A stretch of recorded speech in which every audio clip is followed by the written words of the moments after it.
interact with the enemy and has good gank assist. Speaking of ganks, though, this is early.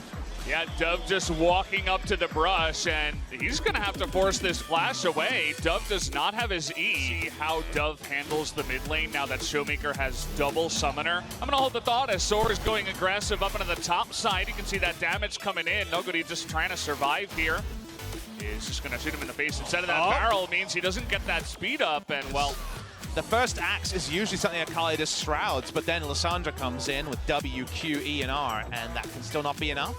Seeing a little bit of a collapse, but not going to be any true investment here. Broker has his ultimate, level 6 hit on everyone, as Punch is trying something. Looking for Dove here, a lot of stuff committed. There's that Stand United, but he gets the ultimate off. That's going to be really important. Flashes away, and the Olaf damage comes in for first blood. Showmaker able to trade back a kill, though, but will he survive? The Shen hopping forward will help pick up the kill, and now Hoyt in a little bit of trouble. In comes the Predator from OnFleek. He's looking for it, but Hoyt is able to smite and actually not the 4th and 5th place spot.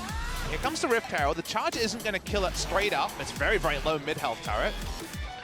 OnFleek wants to get close enough. They'll just let Olaf get in there, and actually an ultimate use here. No cleanse. There's the taunt, and they have enough damage to get him down before any Twilight Shroud makes it. And look at this. We still got the Rift Herald. Okay, well, they're looking for a play up in the top side. This is only OnFleek with that Predator. The flash on in from Soar. Here we go. And this is the Olaf. He doesn't take any damage underneath the turret. And Nuguri. And then eventually the Olaf was able to stick around for long enough. So, speaking of, yeah, he's looking for more as he... Or an ultimate comes in, but this time we have Sejuani around. Is it going to matter is the question. Okay, nice little party prison. Olaf coming in with the submarine of Shen. Not much of a submarine right now above ground. TP as well as Hoyt and Nuclear, the bottom lane, making their way in. An inner turret will be another thing for the checklist. It's already pretty low from that secondary charge of Shelly. Looking for the engage now. Rakana's going to find two. They have enough damage, but Dove gets that stopwatch right towards the end into the ultimate. Staying alive for a very long time, and there is that taunt. Gets in the back line, but Showmaker shows up, gets a couple of members, still looking for more. Doesn't actually get any advantage out of Olaf. Usually Ornn is a great ARAM champion when you group as 5 in the mid lane, but you want to play side lanes. And speaking of side lanes, everyone from Battle Comics coming over. It's just the Hunt Noguri show tonight as Cannon Barrage is going to come in, able to orange his way out of that one. But again, he's not tanky enough this early on, so they get the kill. Trade off with this Olaf. Because he has all the gold, you really, really want to play around him. But because he's not so useful in the mid lane, it doesn't get them a bigger objective, only can get them the Cloud Drain. Someone looking to follow up here, and there it is. Dove on top of a ward is going to have that Zhonya's. It's not timed correctly. Look at that burst damage coming out from the Olaf and the Xayah. Oh, man.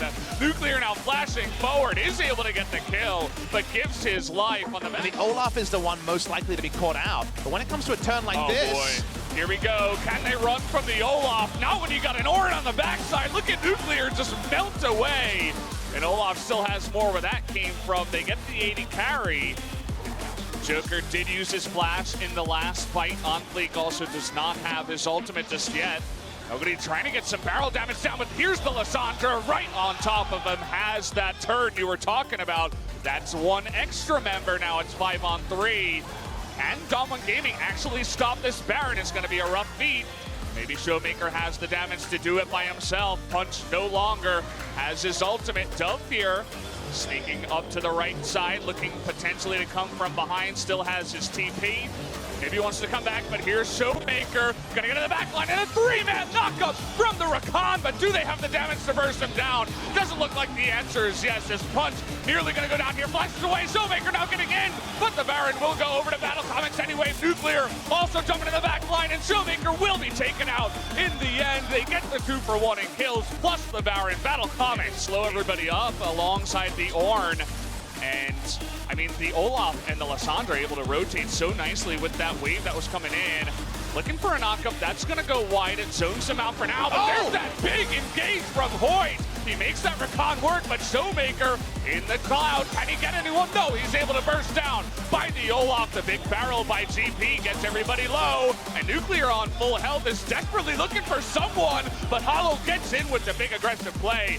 Takes out that last member. They would love that inhibitor, but it doesn't look like they'll get it. One more cannon hit will actually on the backside. And we knew he'd select it after his aptitude on the pick was already showed. Showmaker 10 more seconds, but Battle Comics, they're looking for more. Look at OnFleek. He doesn't care about anyone or anything right now. He's going to get on top of Noguri. He has red buff too. And the orange is not going to keep him alive. They're able to dive into the backside here. Showmaker, though, looking for that 1v5. Can he actually burst down Hollow? Here's the question. He'll get one. Bjorn is going to be stuck here in enough CC, able to lock him down for now, but trying to just zone them all out here is Joker. The big engage, Joker should go down on the backside. Will Soar go down as well, almost takes out Hoyt on his way out, but not quite able to. On the back. Remember, they have a 3-stack Elder to turn to as well. No Infernals on Mountain, sadly for them, as Hollow walks up on ultimate. Oh, they want to get that engage to the bottom side, but they actually find Noguri able to zone out for now. OnFleek, incredibly tanky, plus the Guardian Angel, and it's getting a little bit too dicey. Damwon is going to have to back away. It's some solid calls from Battle Comics. They realize there's no way you're 50-50 against a level 18 Olaf, who will get in the pit whatever you do. Nuclear, what are you doing? That's not your red buff, Nuclear. Battle Comics after Nuclear's small error. And the fact that Damwon just had no information through does crazy damage in the late game. Akali doesn't shine in these fights, but she's looking for a flank. Okay, it is down to about half health at this point. He gets the taunt on the Showmaker, though. The Twilight Shroud comes in, looking for the knockup on a Nuclear. It's one-on-one. He got Shen on top of him, too. Do they have the damage? Yes, they do. They take out the Ezreal on the backside. Dove, though, did have to Zhonya's in the top side as Showmaker trying to get on top of him. He's done. But they're able to 3v1 him as he did have help. A couple of bodyguards, and now we just have Noguri trying to TP away from this one. Should be able to save the turret, but the rest of Battle Comics going for the mid. TP looked comical, but he wants to stop the turret just dying to minions. No interrupt available for the Olaf. Definitely going to lose mid lane inhibitor. The minions are close enough. They should lose more, and the game might just straight up end. The death timers are so long. Yeah, we got the two carries on the side of Damwon Gaming. Of course, they still have GP, but GP against 5 full health members with 2 Guardian Angels. Another great engage from Hoyt, but it doesn't look like it'll matter as Noguri is going to go down. The flash on top of Hoyt as well. Just looking for the kill. Looks like actually Battle Comics going to come up with a big win here in game number 1 over Damwon Gaming. And they definitely win me over in terms of the fact they play very much keep it simple League of Legends. They focus on those front-to-back team fights. Their jungler has definitely lived up to the expectation. OnFleek has looked, just like his name suggests, on point. It's been a really good Game 1 performance, and now a 3-0 streak in the promotion tournament coming through from Battle Comics.